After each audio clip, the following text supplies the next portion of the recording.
కారం సినిమాతో మరోసారి తన మార్కెట్ స్టామినాను ప్రూవ్ చేసుకున్నారు సూపర్ స్టార్ మహేష్.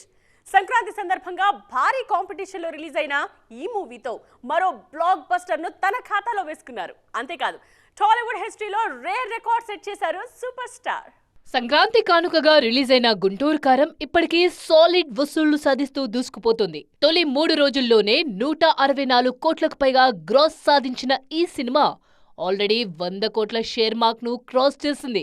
దీంతో మహేష్ ఖాతాలో మరో బిగ్ బ్లాక్ బస్టర్ పడిందని హ్యాపీగా ఫీల్ అవుతున్నారు ఫ్యాన్స్.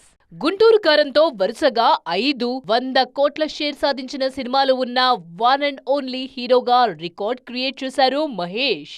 భరత్ అనే నేను సినిమాతో తొలిసారి 100 కోట్ల షేర్ సాధించారు సూపర్ స్టార్. కొరటాల శివ దర్శకత్వంలో తెరకెక్కిన ఈ సినిమాలో మహేష్ ముఖ్యమంత్రిగా కనిపించారు. క్లాస్ లుక్ లో కనిపించిన మహర్షి సినిమాతోనూ ఇదే ఫీట్ ను రిపీట్ చేశారు సూపర్ స్టార్. పెద్దగా మాస్ యాక్షన్ లేకపోయినా మహర్షి కూడా బ్లాక్ బస్టర్ సరసన నిలిచింది.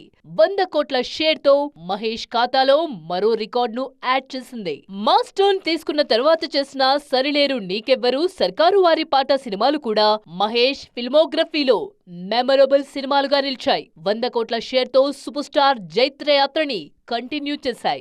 ఇప్పుడు గుంటూరు కారం సినిమాతోనూ అదే ఫీట్ రిపీట్ చేయడంతో సూపర్ స్టార్ ఫ్యాన్స్ పండుగ చేసుకుంటున్నారు. ఇప్పటికీ ఈ సినిమా హౌస్ఫుల్ కలెక్షన్స్ తో దూసుకుపోతుండడంతో ముందు ముందు మరిన్ని రికార్డులు క్రియేట్ చేయడం ఖాయం అంటున్నారు ఫ్యాన్స్.